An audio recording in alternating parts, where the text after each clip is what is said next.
Hello everyone, I am JC Kapoor and today I welcome you to another episode of Prevent the Sugar Rush. Today we have Dr. Pankaj Harkur sir with us who will be telling us about the diabetes and its impact on the heart patients. Hello sir. Hello. Sir, so my first question is what is the importance of diabetes for heart patients? So basically जैसे कि हम देखते हैं कि heart disease is equivalent to diabetes और diabetes is equivalent to heart disease मतलब जिन लोगों में डायबिटीज है उनकी रिस्क जिनको हार्ट डिसीज हो चुका है उतनी है। तो हम लोग डायबिटीज को एक हार्ट डिसीज इक्विवेलेंट मानते हैं और जैसे जैसे डायबिटीज का प्रमाण बढ़ता है या जैसे जैसे इंसिडेंस बढ़ता है वैसे वैसे हार्ट डिसीज का भी प्रमाण बढ़ता है और मैक्सिमम जो कॉम्प्लिकेशंस होते हैं डायबिटीज में वो हार्ट डिसीज की वजह से होते हैं। तो जिनको डायबिटीज होता है उनको हार्ट डिसीज होने के चांसेस ज्यादा होते हैं, उनको कॉम्प्लिकेशन होने के चांसेस ज्यादा होते हैं। That's why we need to take care of these risk factors, that is diabetes mellitus, to prevent further development of heart disease in these patients. Okay, so heart disease और diabetes एक दोनों एक हम कह सकते हैं कि वो इक्विवेलेंट Equivalent है। मतलब ऐसा नहीं है कि पहले डायबिटीज होगा और फिर हार्ट डिसीज होगा। Onset of diabetes itself is considered as this patient has got heart disease. So हमें दोनों का ध्यान इतना रखना चाहिए। सिग्निफिकेंट है। सो सर मेरा दूसरा सवाल आपके लिए रहेगा कि इस दुनिया में काफी लोगों को अलग अलग नॉलेज मिलती है अलग अलग सोर्सेज से।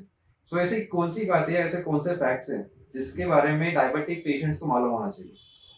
ये बहुत इंपॉर्टेंट सवाल है क्योंकि कुछ चीजें ऐसी होती है जो प्रिवेंशन लेवल पे अगर हम कर सके तो बहुत अच्छा रहता है।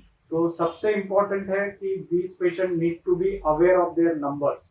मतलब उनको जैसे कि हम देखते हैं रोजमर्रा की जिंदगी में कि मुझे मेरा मोबाइल नंबर पता होता है, मुझे मेरा पैन नंबर पता होता है, मुझे बहुत सारे नंबर्स पता होते हैं जो कि जरूरी होते हैं, लेकिन उससे भी ज्यादा जरूरी होते हैं कुछ और नंबर्स और वो एटलीस्ट स्पेसिफिकली डायबिटीज पेशेंट को पता होने चाहिए कि उनका फास्टिंग शुगर क्या है, उनका पोस्ट मील शुगर क्या है, ये नंबर उनको पता होने चाहिए। उनका ब्लड प्रेशर का नंबर क्या है, उनका HbA1c का नंबर क्या है, उनका कोलेस्ट्रॉल का नंबर क्या है।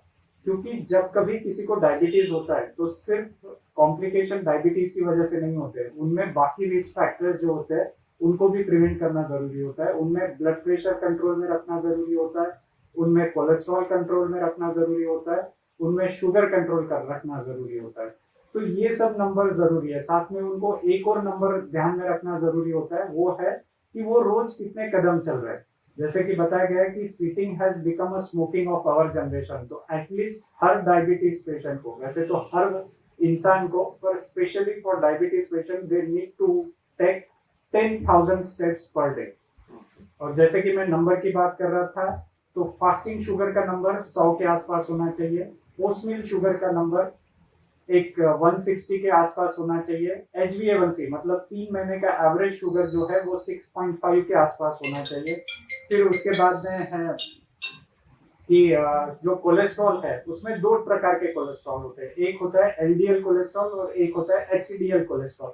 HDL cholesterol is good cholesterol, उसकी मात्रा जितनी ज्यादा है उतना अच्छा होता है, तो ये 40 के ऊपर होना चाहिए। LDL cholesterol is a bad cholesterol, तो इसका नंबर जो है वो 100 के नीचे होना चाहिए डायबिटीज में। तो ये नंबर्स है जो हमको पता होने चाहिए और जो हर डायबिटीज को ये नंबर्स उनके पता होने चाहिए।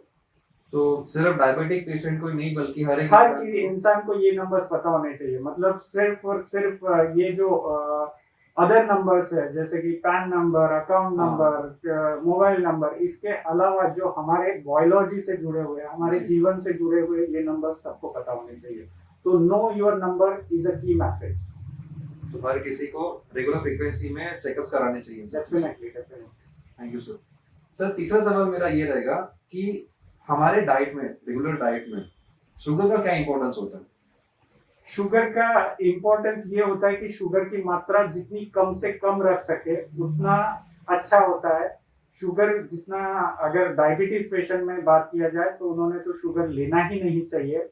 शुगर मतलब एक सिंपल कार्बोहाइड्रेट है जो कि बॉडी में बहुत जल्दी एब्सॉर्ब होता है और हमारी शुगर की लेवल बढ़ाता है, बॉडी के शुगर की लेवल बढ़ाता है। तो उसकी वजह से कोलेस्ट्रॉल बढ़ता है, उसकी वजह से जो ब्लॉकेजेस की प्रक्रिया है वो बढ़ती है। तो इसलिए शुगर की मात्रा जितनी कम हो नॉर्मल पर्सन के, और डायबिटीज पेशेंट में जितनी कम, मतलब जितना वो बंद कर सके अगर शुगर, तो उतना उनके सेहत के लिए अच्छा रहेगा।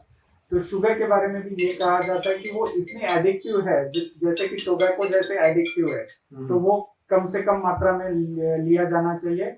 और उसका जो इम्पोर्टेंस है, उसका जो ये है कि जैसे जैसे पॉपुलेशन में शुगर कंजम्पशन बढ़ा है, वैसे वैसे हार्ट डिसीज बढ़ा है, वैसे वैसे डायबिटीज बढ़ा है, वैसे वैसे ओबेसिटी बढ़ा है। तो single most cause of all this chronic diseases is a sugar consumption. इतना इम्पोर्टेंस है। तो सर इसमें वो जो हमारे सॉफ्ट ड्रिंक्स आते, एनर्जी ड्रिंक्स आते, वो सारे इसमें आएंगे?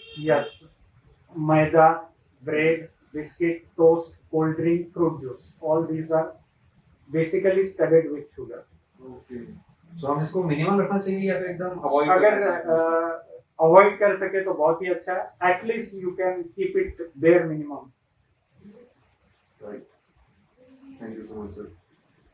So, I hope guys you have learned a lot of things from Dr. Pankaj sir, and I am waiting for you to implement all of these steps in your life.